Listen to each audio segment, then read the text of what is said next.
everyone. Good afternoon, teachers and students. We are in again for another treat.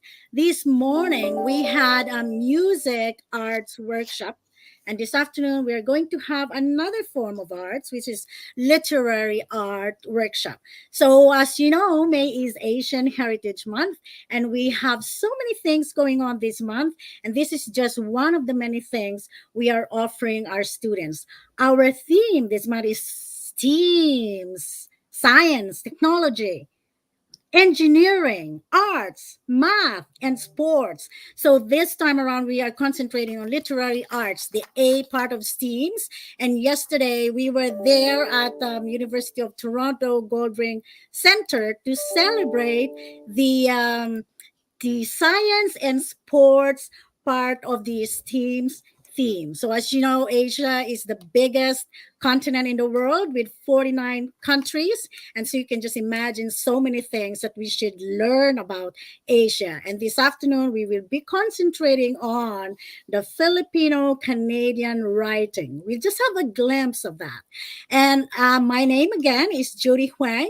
I'm the Community Relations Officer of Toronto Catholic District School Board. And here with me is my partner in crime, Vicky McCrae. Vicky, go ahead.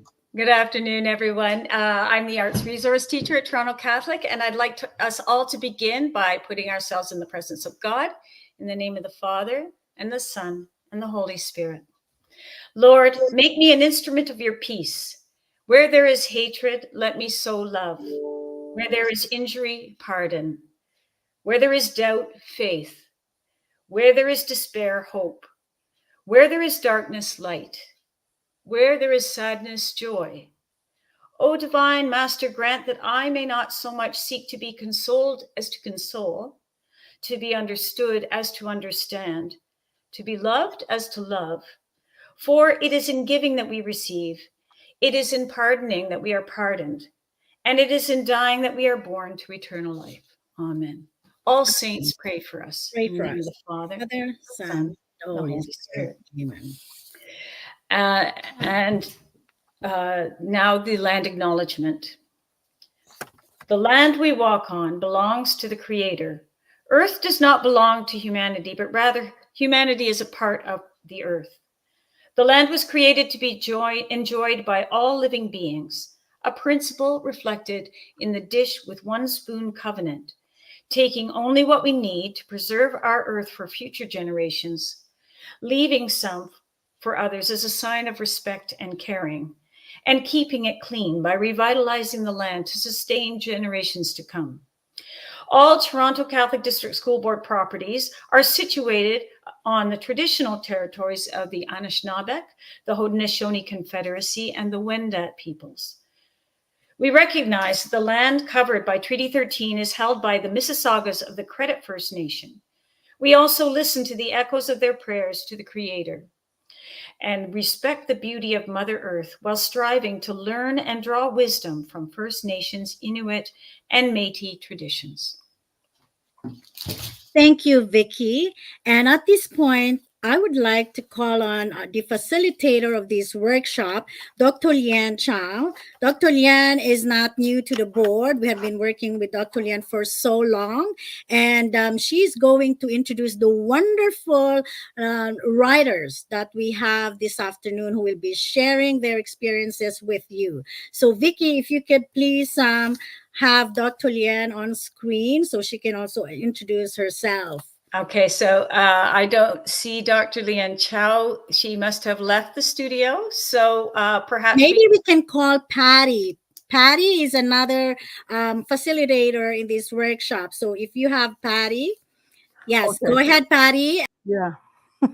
Good afternoon, everyone. We're so glad to be here today to introduce to you the works of some of the contributors to Magdaragat, an anthology of Filipino-Canadian writing, which was published by Cormorant Books just this year. So we will walk you through a little bit of the history, the geography, and the arts of the Philippines as we go through the session today.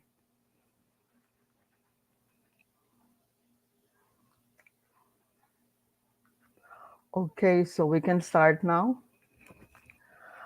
A glimpse into Filipino-Canadian writing with excerpts from the contributors of Magdaragat, an anthology of Filipino-Canadian writing, with Erica Dionora, Angelo Santos, Rachel Evangeline Chiong, and Caroline Fay. Next slide, please. So our book was launched last March 20th by Cormorant Books. It is the first of its kind in terms of the breadth and depth of the writing included in this anthology. Next slide, please. So that's me, a little bit about what I have done in the past. I published my first poetry collection, Puti White, which was shortlisted by the 2006 Trillium Book Award for Poetry. As well, I have published 3 other poetry books and 2 chapbooks. My poetry is featured in the Oxford University Press's Perspectives in Ideology and in Implicate Me, short essays on reading contemporary poems. Thank you. So next slide, please. I'd like you to introduce to you the word Magdaragat, the origin of the word, as well as what it means. Magdaragat. Magdaragat is derived from the Filipino word dagat or sea. Mag means of the or coming from. Magdaragat, of the sea, ocean, seafarer. So Magdaragat, they encompass or define the term voyagers of the seas or seafarers, mariners, and they reflect the geographic character of the Philippines as a country of more than 7,000 islands.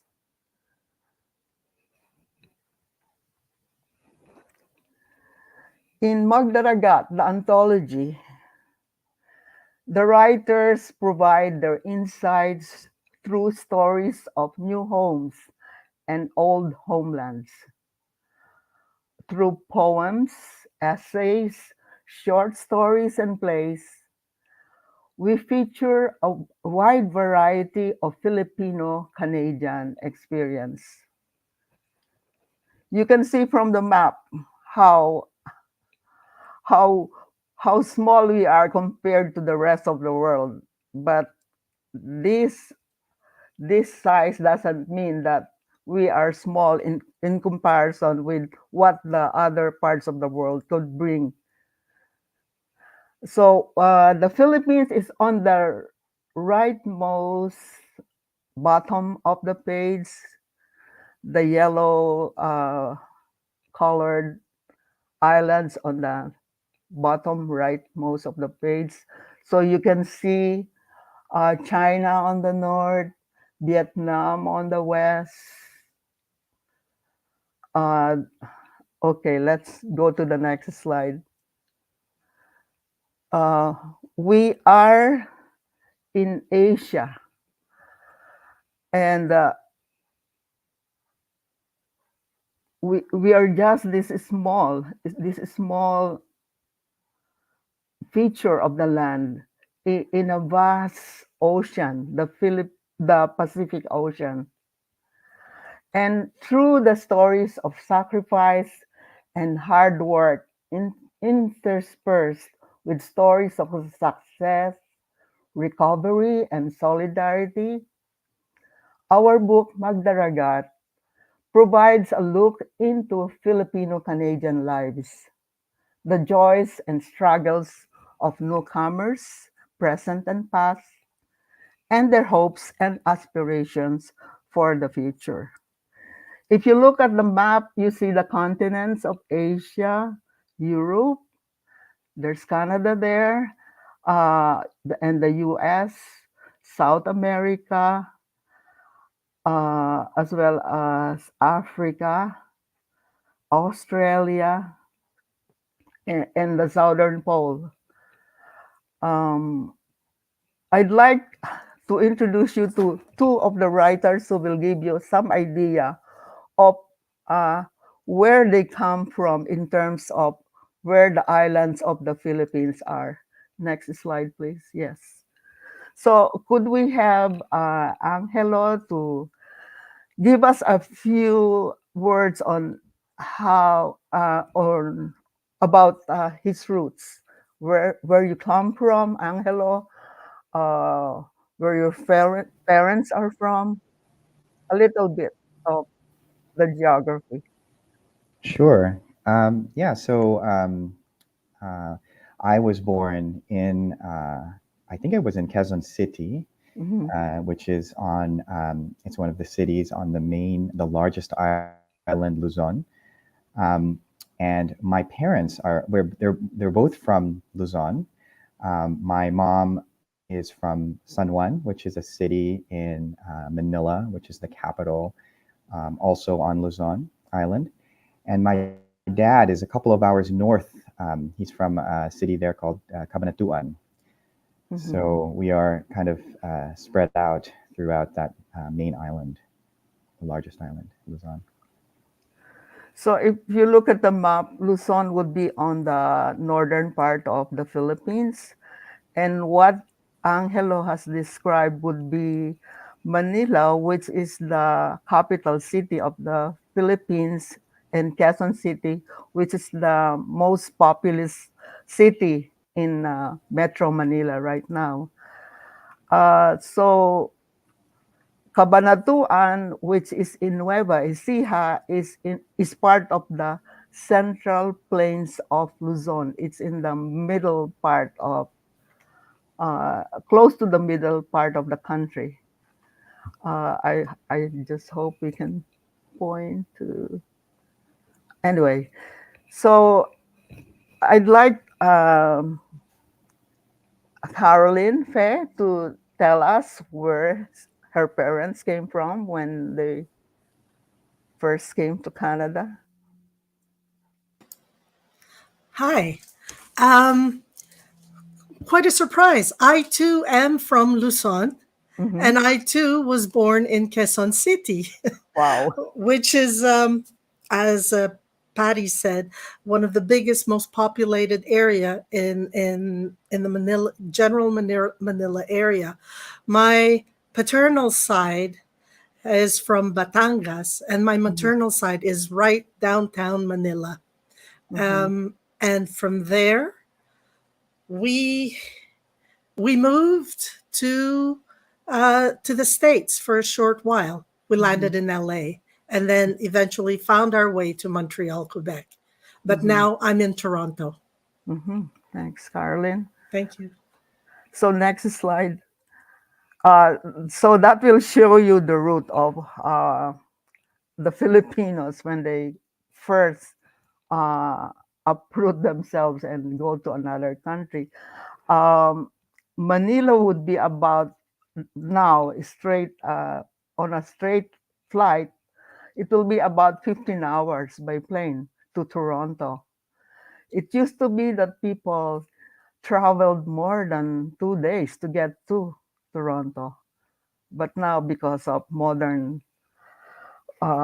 modern means of aviation, we can go straight to Toronto for just 15 hours instead of 2 days. Um, and she mentioned about Montreal, which is probably about 500 kilometers from Toronto. I will tell you a little bit about the length of the Philippines, of the country geographically. It's about 3 times the length of going to Montreal, it is like 3 times going to Montreal. It's about 1,500 kilometers in length, and the total area is about 300,000 square kilometers. So it's about the size of Italy or Arizona in the US. That's the size of the Philippines. Next slide, please. So, a glimpse into Filipino Canadian writing. Our writers, Erica Leonora, Rachel Evangeline Cheong, Angelo Santos, and Caroline Fay, will read excerpts from their works to provide you with an idea of how and what they felt when they first came here or while they are living here. So, Erica, please. Erica Leonora is a poet and illustrator. She's a writer and artist who enjoys experimenting with various creative media to tell stories that reflect the various communities she has been a part of. Take it away, Erica. Hey everyone, I'm going to be reading an excerpt from my hybrid piece titled Cutscene. August 8, 2008. I remember the way our voices echoed inside our apartment, and how the sounds of bags and boxes being unpacked had bounced around the walls and ceiling, like star projections in the dark. We said our grace before meals over spicy ramen noodles, split 4 ways, but Kuya and I ate most of it. Papa rewashed styrofoam plates and plastic forks. We slept on beds of flattened cardboard. Mama cried during her nightly prayer when she thought everyone had fallen asleep, and I counted the minutes down until daybreak. The next sunrise did not come for another few years. Article 15. The Family. The Filipino strength is a conviction to care for the family. Wow, thanks, Erica. Our next reader is Rachel Evangeline Cheong, who's a poet. Rachel's top three moments are Ontario awarding grants for her upcoming Filipino fantasy novel, a Dog Right nomination for Dark Magic, a poem comic, and 100%ing every Pikmin game. Rachel. Hello, everybody. I'm going to be reading from a poem called Decidido. And Decidido is the name of the character in the poem who opened up a restaurant.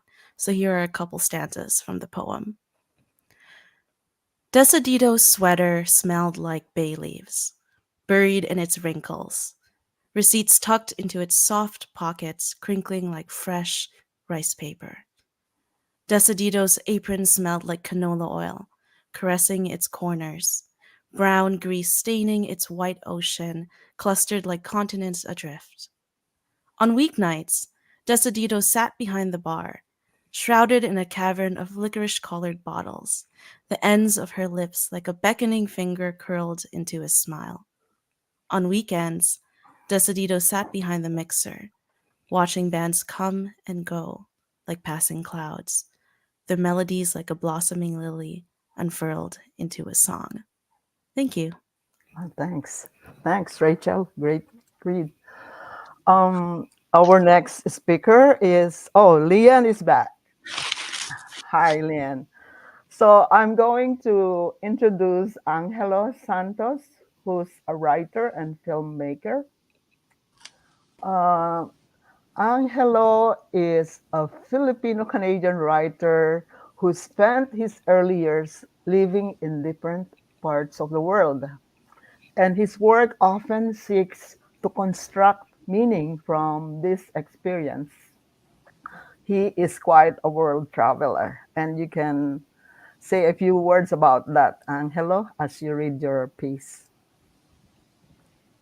Uh, yes. Sorry, I missed Patty. What Uh, the request yeah, was? okay.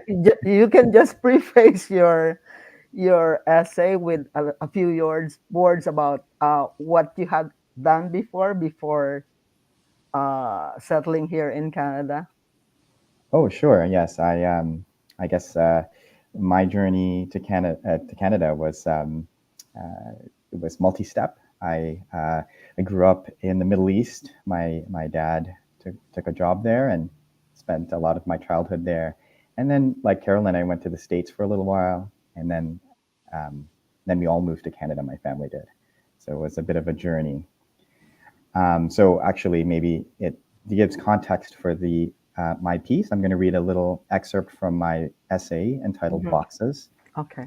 and this piece is about these bulk buying boxes, which are boxes that are either sent back home or brought back home by Philip, Filipinos returning to the country. Okay. Okay. They are almost the size of kitchen ranges, these boxes made of corrugated cardboard and sealed with packing tape, overstuffed with items like canned corned beef, Vienna sausage, bagged potato chips, and foil wrapped chocolate bars. We bring them with us every time we fly back to the Philippines. They are our silent stowaways. In the days leading up to our flight out, they sit next to large suitcases in our living room, top flaps agape, as my parents debate in Tagalog about what should go in next. Every time we go back, my extended family celebrates this doling out of pasalubong, gifts from the other side of the world. Like 17th century seafarers, my family has returned from our voyage from afar with plunder, plunder to divide among our land loving financiers. Each time we leave the Philippines, there is an unspoken question. After you leave, will you remember us? Thank you. Well, that is quite a question. As we go to our next and last presenter, uh, Caroline Fay. Caroline is a writer and playwright and a multilingual actress, singer, songwriter. She is Lola in the Emmy nominated children's show titled Blues Clues and You, and Gabriella in the PBS Kids Work It Out Wombats, among others. Caroline. Hi, Yeah. everyone. May I have the slide, please? Um, I will read you an excerpt from my poem, I Clearly Remember. I clearly remember we were children then, the laughter, the staring, and standing back. I clearly remember walking into the classroom, the slow motion turn around, the eyes wide open, mouths aghast, the bullies giggling and whispering, how the room suddenly smelled stinky. In the lunchroom, sitting alone with my Tupperware of adobo, rice, and spoon and fork, backs turned toward me. Scraps of peanut butter and jelly sandwiches, ham and cheese, and iceberg lettuce flying past me, some even hitting my face, staining my dress. My favorite dress that reminded me of home, so colorful and bright in its rich patterns, stained. Thank you. Thanks, Caroline. Wow. Any thoughts, Leanne, about the works that we've just heard?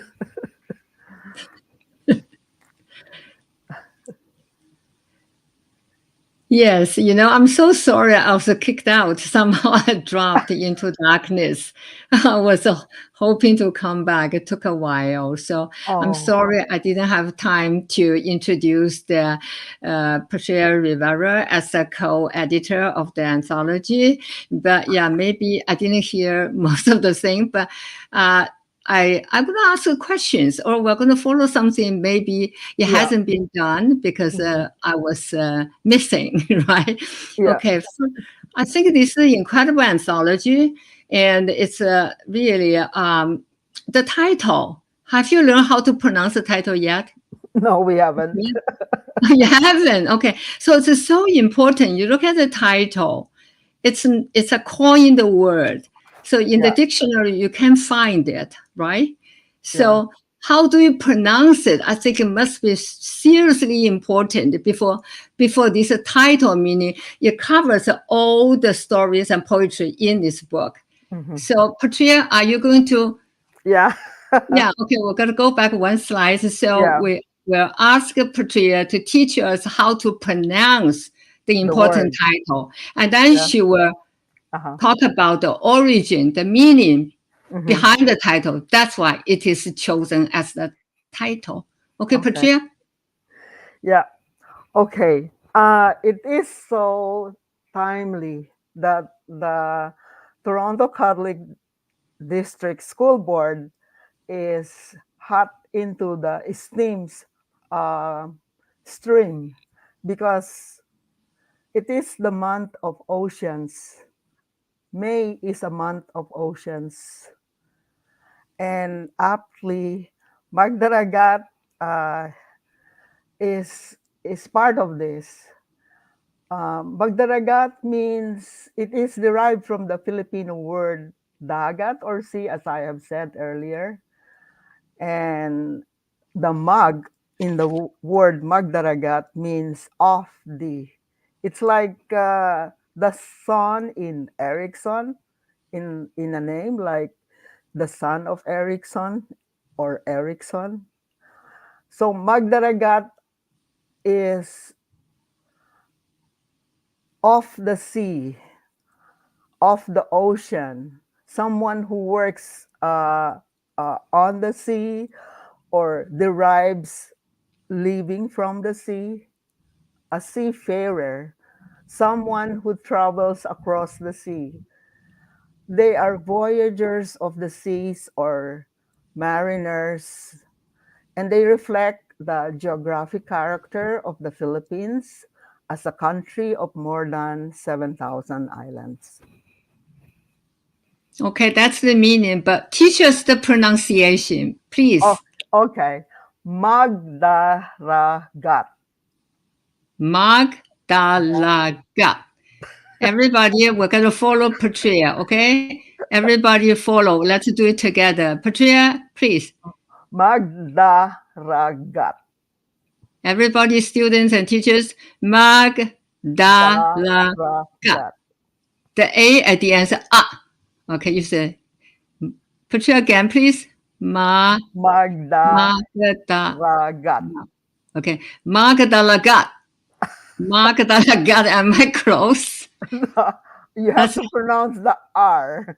Magdaragat. Magdalagat.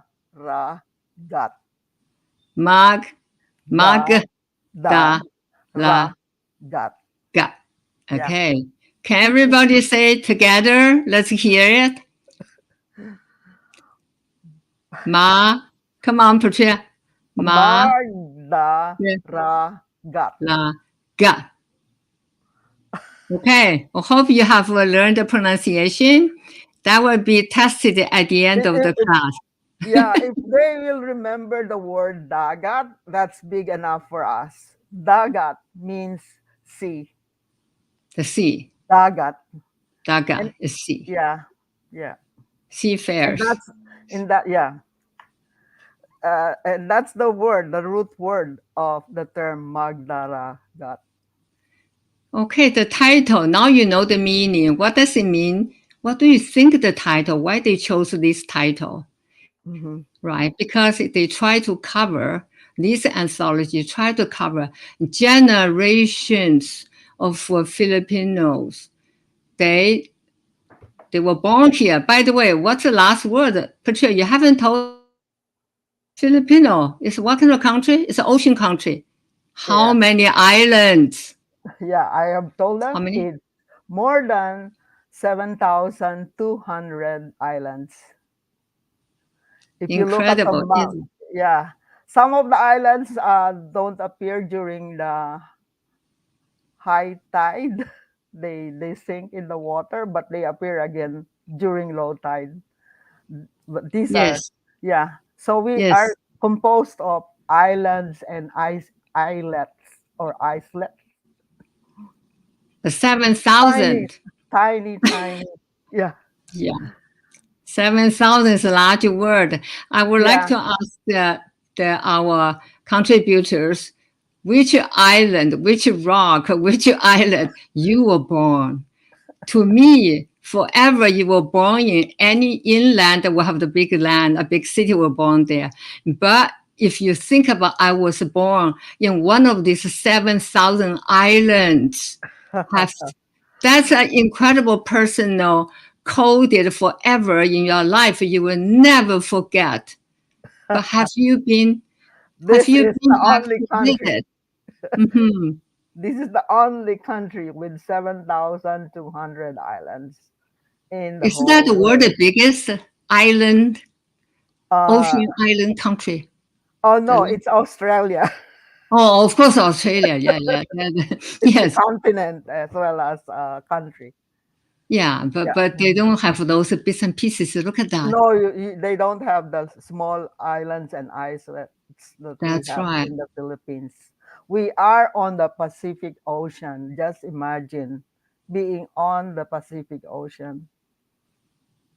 So Okay. vast. It's the largest ocean in the world. It Yes. occupies a third of the world's uh, area. That's how huge it is. Yes. So this, I think this geographic feature for the country, I think if I was born there, forever I will remember I'm an ocean person, Mhm. right? Yeah, yes, And yeah. also throughout my life, I probably want to go to some kind of big land to get a different experience. But our journey, our ancestors give us this heritage that's in our blood. Mhm. So wherever you go, your experience always related to where you started in one of these or many of these 7,000 islands. I think that's the theme. That's why they choose the title. It's really generations of Philippines and Filipino going all over the world, but they started from here. Mhm. That's why, yeah, it's important. It's in your blood. You feel it, you don't feel it. It's there. It will wake you up sometimes. Yeah. And your journey also start from there. You write about it, generations. This book write about contained many, many pieces of writing. I believe it all relate to their origin. Yeah. I think Thank you. Caroline Fay has some ideas on this geography and the major cities in the Philippines. Could Yes. you? Yes, please, Caroline. Okay. The Philippines is made up of three major provinces, I can't say islands because the middle one is all scattered. So the main province is Luzon. Mhm. Then in the middle, we have Visaya. And Yeah. in the south is Mindanao. So those are, I say province to give reference to Canadian terms. So we have Yes. three Mhm. major province. But when you're in the Philippines, when you say province, you're in the countryside. Yeah. So there's Manila in Luzon, there's Cebu in the Visayas, and oh my lord, Mindanao. Yes. Mindanao. You have Davao there. Davao. City. Davao. Yes, Yeah. we have Davao in Mindanao. So those are the three main cities in the three main provinces of the Philippines. And then Mhm. of course the different places, the different homes we come from. Uh-huh. Mhm. Okay, so So we should ask another question, should we? Well, I mean, students later you can answer. We have a Q&A at the end, but I'm just trying because I missed it, right? yeah. Mhm. Yeah. So I want to. What is it? The first presented, the first one, Erica. Erica, the Erica, first yes. one. Can you show us that slides? Okay. Yeah, this one. Yeah. I don't know how our students are looking at this. What do you think? Wow, this is a total. The two parts are quite different, Yes. right? Quite different. And Erica gives the genre. It's a hybrid poems. Hybrid means language is a sign. All language, different languages with a multilingual. But if you bring something, it's like this, you know, all blocked out. Yeah. It really means something between this side, the two paragraphs, many words. But when it comes here, all this hybrid color block up that. I Yeah. don't know how you feel about it. I think Erica will explain it. Erica did. Okay, I missed it. This is what it is. Okay. So Erica, okay, I just want to know this part when you read it, Mhm. can you read it differently? Because to me, it's a memory. It's a Mhm. forgotten part. It's a fragmented memory and what we can remember. Are you talking about the blocked out piece? Yeah, Article this 15? part. Yeah. How do Yeah. you read it? Article 15, the family. The Filipino strength is a conviction to care for the family. So the whole piece itself, cutscene as a whole, because right now what we have is an excerpt. It was actually started from the blocked out pieces, which were created using some parts of the Filipino Constitution. And then Wow. from there, I created basically the rest of the story. I filled in the blanks with more present memories that reflected my experience and my family's experience moving here, whereas the blocked out pieces were sort of more focused on my parents' story. So that's how the whole thing came together. Right. Does that mean memory lost, fragmented after generations or years, right? Your parents were there and then they came, you probably were born in Canada, right? You grew up here? Or either way, the past and the present, there's a gap. My understanding, if I read it, I will read, how do I read it? The first word is there, is it? Oh, the family of the Filipino strength is a conviction for the family. I want to care see. for the family. That's my way, but I thought that's the physical, the fragmented, and or the one less important to our family history, to our experience. But finally, we realize we're a nation. What we really care is about our family. So if you, I don't know, if you try to read gap by gap, so the audience will be more attracted that way. That's my feeling. The different ways of reading. Otherwise, this side, right? It's a detail. Why here? I really enjoy this hybrid using this block. I was This is a really very impressed. this is a very creative way of dealing with facts. So she got a copy of the Philippine Constitution Oh, and selected the words that define the constitution of the Filipino family. That's my take. that's what they feel. Yeah. Yeah. Hi everyone. I just want to ask a question. Just a question here in the chat, and I would like to ask the panelists. The question was, since there are too many islands, 7,000 plus, and students would really appreciate how diverse the Philippines is in terms of even the language, even the people. And I'm of Filipino heritage, so I can say that very well. And my parents, for example, my mom was born in Cebu. She Mhm. speaks Visayas. Visayan. Yeah. My father is Batangueño. He speaks Tagalog. Tagalog. Tagalog. Yeah. And then we grew up in the Mindanao area, so I speak a variety of the local languages. So that's why we say Filipino identities, actually, and Filipino languages. Mhm. Which is very apropos for our theme as well for the for the June Heritage Month. We actually have a theme of Luzon, Visayas, Mindanao, and this is just a very good opening for that conversation. So one of the questions here, and I want to share it with students as well, is that the 7,100 plus islands, or what have you, the specific number of islands, like, are all islands populated? Oh, no. So I would like to ask anyone who's interested to answer that question. Oh, not all the islands are populated. Some of them are just mere rocks and crags that appear and disappear according to the season. So it would be the major islands which will have people in them.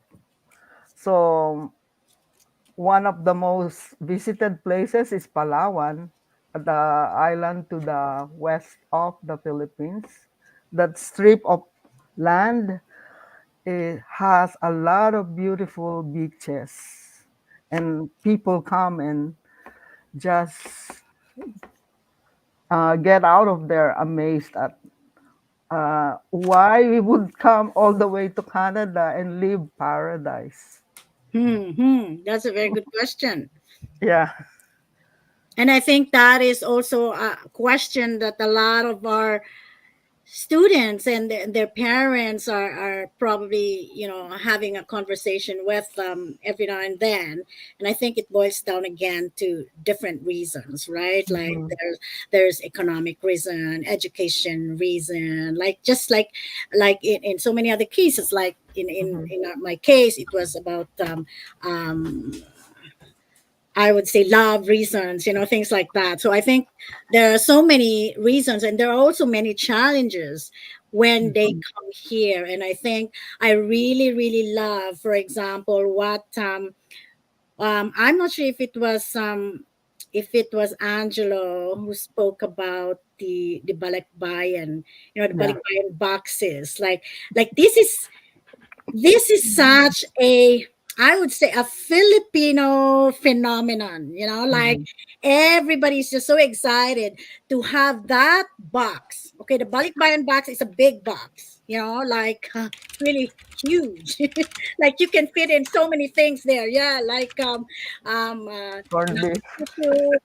like other canned goods and all that, right? And to share when you go back home to the Philippines, right?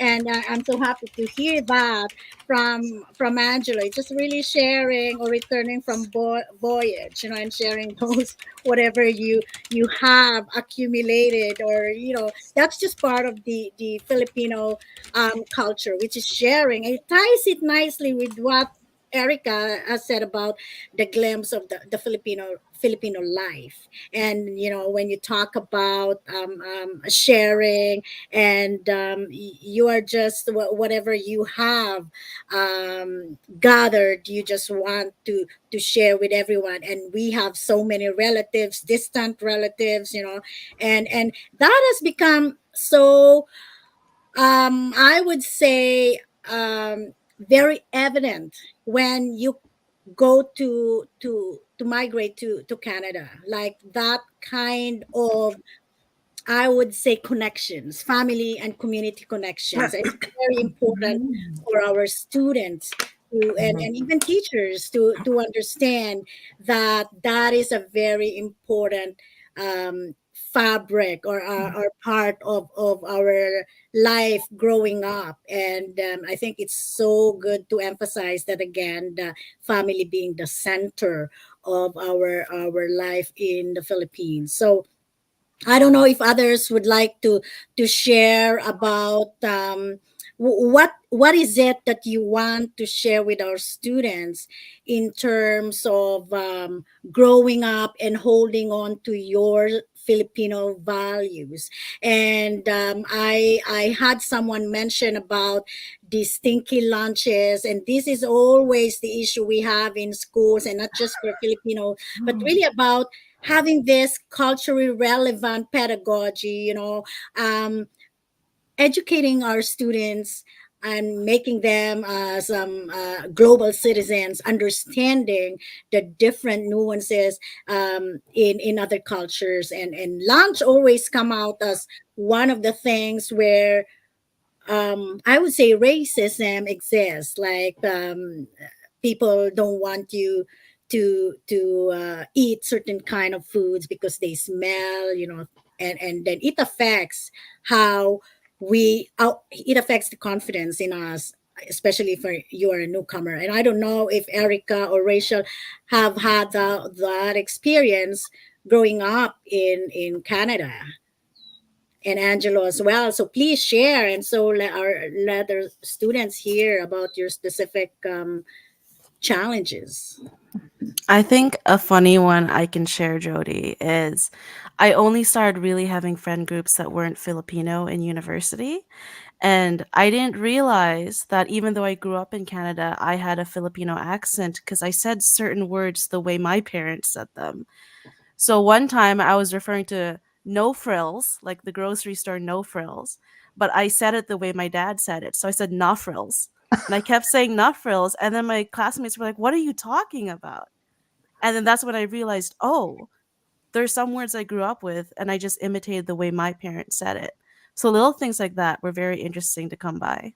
Mhm. Yes, accent is always another, way kids are bullied, and I think that is important to point out. And all that we are doing right now is really giving everyone who are listening, our students and teachers, just even a glimpse of the things that we have experienced in our lives. And many people thought that we are just okay, but actually we need to educate everyone that sometimes, even if well intentioned, the impact to us and to our students is different in terms of our confidence in facing other situations. If there are other sharings, please. I just want to look at the other questions here. That is, but as I do that, please continue sharing. If Erica and Angela also has other experience they encountered when they were students, and just because our students who are watching right now may have the same experience, and just to validate those concerns that they may have, and let them know that they are enough, they're good, whatever their experiences are as newcomers. We do have a lot of newcomers in our school board. You know that 30% of our student population Mhm. Filipinos. So and Wow. most of them are newcomers. And this topic is um, is very apropos in the sense that they could see themselves in your experiences, and the mere fact that we have Filipino writers, literary writers, is a good representation of our talents and our skills. And we are Mhm. always looking at different ways to represent the beauty of the Philippines, the skills of the Philippines, and for other cultures, not just Filipinos, to learn more about us. So this is good conversation. And if there are other sharings that you still want to do, please do so, because we still have 10 minutes, and let's make it let's make it really really good. So, as Rachel has written in the side chat, um, there are many language. Caroline said there are about 170 languages Yes. or in the Philippines. I think it's about 186 to keep you posted. Anyway, and I agree with Rachel that these are not mere dialects. They are languages in their own of their own. They have different vocabularies and different ways of constructing sentences. Mhm. So you don't just say they are dialects. They are. So Filipino languages. And I always Mhm, when I talk to our tech people sometimes when they have this enrollment and they say Filipino language, and then I say maybe the right term is Filipino languages because yeah. like I Mhm, cannot understand what Ilonggo is saying or Hiligaynon is saying, and they're the same. Although the Filipino is the language, and that is a combination of so many different languages, but a lot of people always refer that as Tagalog as the only language, mhm, and that is sometimes that I always keep on correcting that the Philippines is not just Tagalog. It is a lot. We are just talking of a lot of other languages. So we are also trying to make some adjustments in our schools to mhm, so a conversation or just a little bit of explanation why that is so is always very important. mhm, If I may, with regards to languages, 186, yes, Patria, you're right. But in practice right now, we are at 170 in the last count. mhm, However, like the indigenous people of North America, their mhm, languages too are disappearing. So our 170 languages are not all practiced. So our languages are also disappearing, like mhm. North American indigenous languages. Yeah. And That's I think this is part of it. This is part of the conversation to keep our cultures intact, to add on them, not diminish them. yes, and you know what? That was so nice the way Patty actually gave this illustration of how many hours you need to stay on the plane to get to the Philippines, 15 hours. And yeah, and we keep on telling everyone that yes, that is true, but you don't have to spend so many $1,000s to get on the plane, get in the Philippines to learn about the Philippines.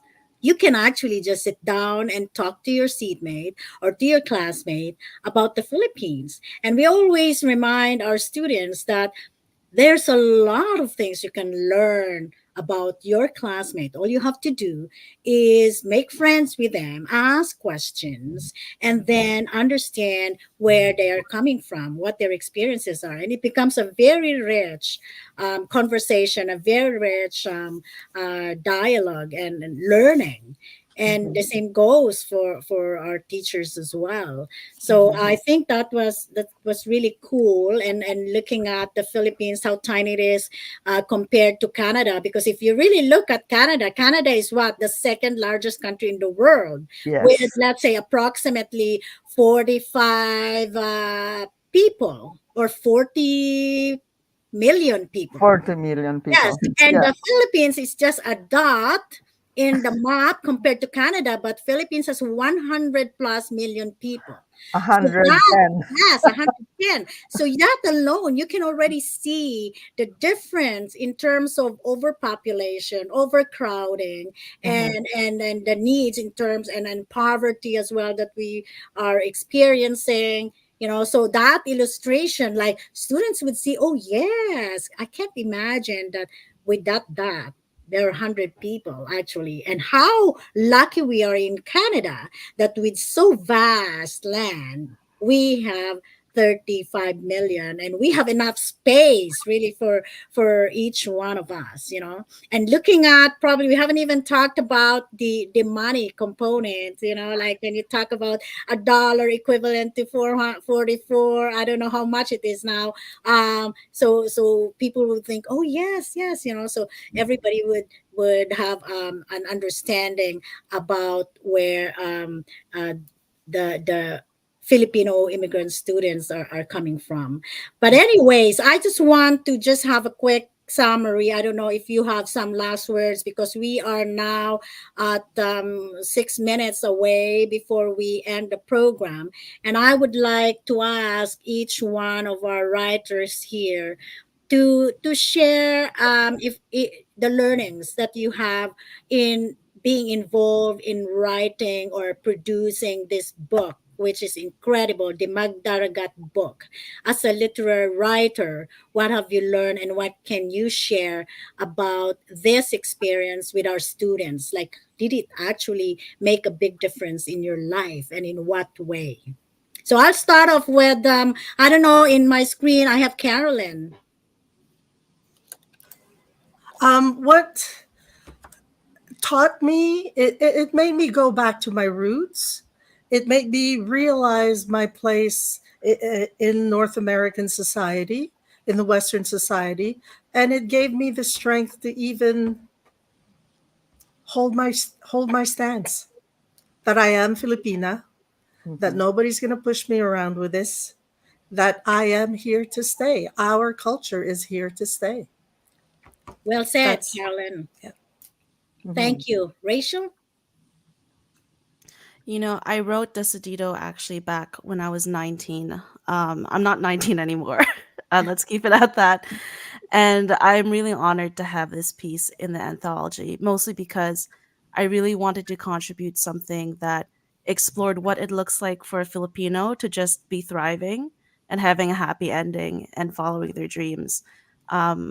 So I felt like that was a really key part of the fictional part of Philippine writing. Thanks. And decidido means it's decide or Yeah. determined. And Yep. Determined. yeah, determined, decidido. That's the main character. Mhm. Angela? Yeah, it was an amazing experience to be a part of all of this. For me, my piece, I wrote it, and I think I wanted to explore that longing that I think a lot of Filipinos have, and I would say a lot of migrants in the world, for the place where they came from, where they came from. And it's just that, that nostalgia and that sense of home, which is inherent in the boxes that you send back and the people you've left behind. So it was that was where my inspiration came from. And also the whole experience has helped me, just reading everybody's contribution has just made me really appreciate how there's so many multitudes in the Philippines, like all of the experiences, everybody's perspective, it's so different, but we're all part of the same thing. Yeah. Thank you. Erica? Yeah. I mean, two of the main things that I learned in this entire process is, one, being patient with the creative process. At least for me, blocking out sections of something that has already existed for a long time. It was originally very, very frustrating, the process, but I'm happy with how things turned out. And the second thing is how important community is. Writing is a solitary process, but getting it out there and sharing your work takes a lot of people. So. That's really, really key. And I think you just gave like that kind of tips to our students who are aiming to become literary writers, and to have that support as well, because when you are actually writing, you feel so alone sometimes, and but this is also a form of healing, in a sense that you are able to actually put in your whatever are the things that you couldn't really form, and you get to sit down and pause and then just jot it down your own time. So I think that that's very important as well. And I leave it to Lian and Patty for just for a few seconds and to say your few words and before we end the session. And I would like to thank everyone. And Lian and Patty, go ahead. You want me to say first? Okay. Yeah. I think, this workshop, this is a little art workshop really opened my eyes, right? I also think Filipino Canadian, in terms of career in our society, they have done very well. Okay, many of them are doctors or nurses in the hospital. In every hospital, you see they are at that stage, so they earn the respect from society. And the second thing, their English is so good, right? Nobody will say, hey, Chinese, you have an accent, it's like that. But I know and understand now you have 70, 80 languages. I feel sorry the language is gradually being forgotten now in functionality. So somehow, if you worry about that, some of you start saving it. For me, I put the languages, I do 2 languages most of the time because I don't want the Chinese language being forgotten for our next generation. And it has been gradually forgotten. So you get to make it functional other than just want to do it. Make it working. Get the kids to learn or do something. So that's why you can get that. And also regarding writing, and Patty and I, we started in 2017. We were emerging, want to be writers at that time. And we attended a national conference funded by Canada Council for the Arts at UBC. We were all emerging writers, haven't been publishing any manuscript. So we were there attending this conference called Writing Through Race. Because we're minorities, we feel, the mainstream publishers don't want to publish. They have no confidence in us yet. But that conference make us, all of us attendants, and we all realize we need to have a language published in mainstream. Okay, we got to get that language into mainstream audience, share with the broader Canadians. So since then, we came out from that conference. God, we work, she and I work, publishing. The whole thing is make this language. I do bilingual Chinese and English, right? But you could start doing that. Make your one of the bigger language. They are likely to have some strengths. And start with that, compare with the English together. That way, you make it functional. So I just think writing is a very long, silent, and lonely process by yourself. You have to trust yourself. If that's your way of chosen life, you won't give up. If you think it, you chose it. So all your life, whatever you do, day and night, we think about that. So Patty, I spoke partly for you, but you done so well. So. Okay. So Lian and I first met so many decades ago at that Writing Through Race conference.